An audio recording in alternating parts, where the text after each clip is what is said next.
Hot off the press, David. Hot off the press. This is literally breaking. It started trending on Twitter, unconstitutional, as we were about to shoot another episode about AI, which we'll get to AI at some point. You'll see it eventually. Just look for AI. It'll come up. Fuck it. We're doing it live.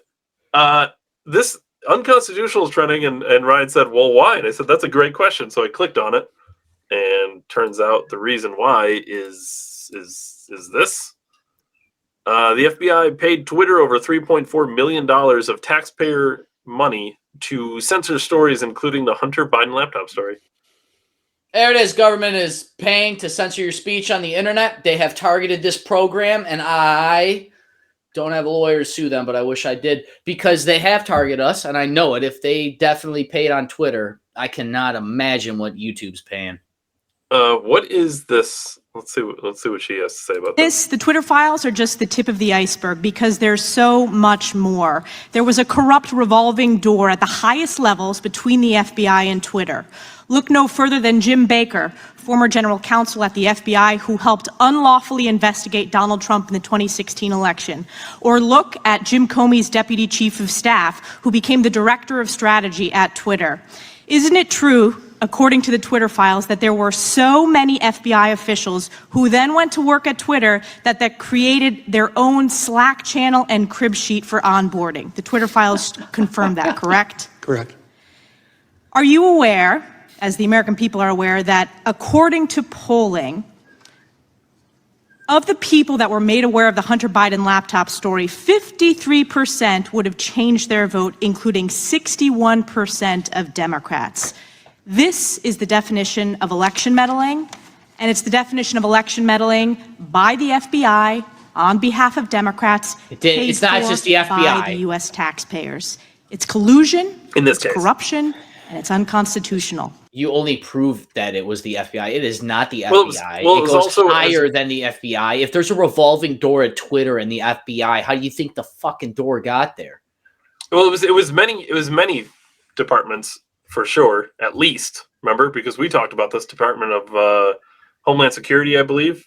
We played a clip from the Department of Homeland Security talking about how they were incorporated with all these social media companies, including Reddit. And they would meet on a weekly basis. It was the Department of Defense. It was this department, that department, CIA, blah, blah, blah, blah, blah. Every single department that has letters in its name. And yeah, they're getting their marching orders from somebody. And it just so happens that Joe Biden is a little cozy with the FBI. And just so happens it was his son who was involved. And it just so happens Joe Biden got to win the election because of it. And us pseudo-intellectuals, Ryan, had brought this up on the show well before the government was interviewing people at Twitter, because we, as you like to say, called it from our couch.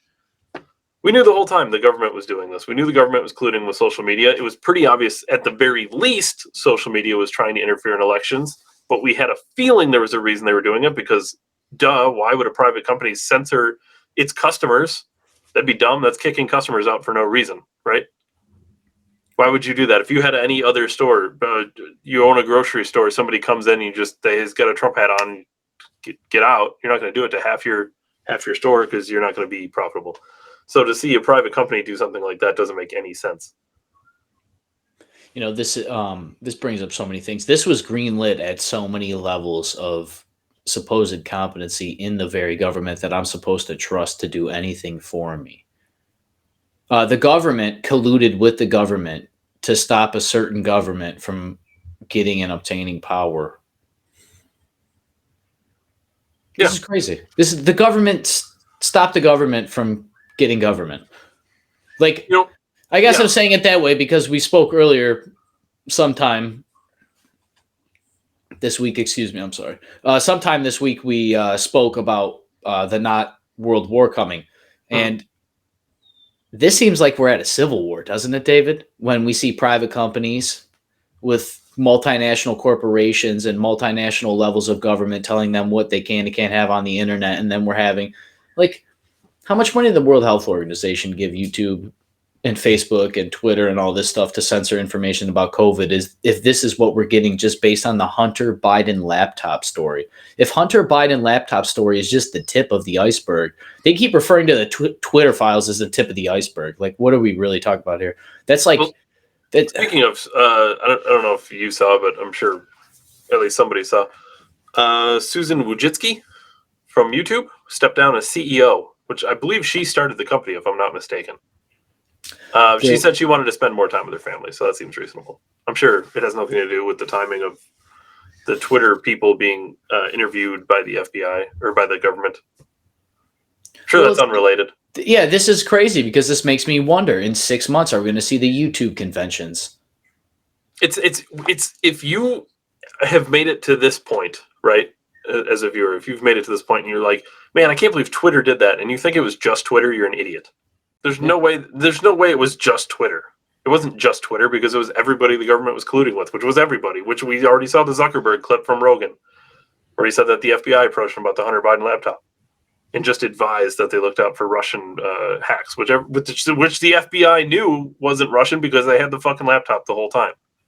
Yeah, they just admitted that they stole the election from underneath your feet. And by stolen the election, World Health Organization, I mean that you influenced people. You're so good at stealing elections that you can make people change the way they vote by the information that they get from you.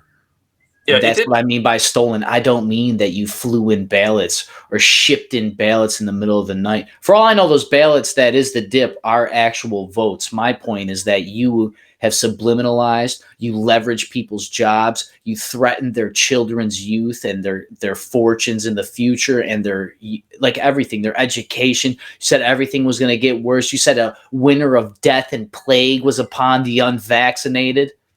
I have a story about COVID, by the way, about how it will just be a metric by the end of the year. That's irrelevant because they have stolen the election. They have brainwashed my countrymen. And Dave and Ryan from December 1773 on The Weekly Show are here to fight that. YouTube, Facebook, and Rumble, 7 p.m. Eastern. I'll be there. Thanks, Dave, as always, for your time. Thanks, everyone. Thanks, Ryan.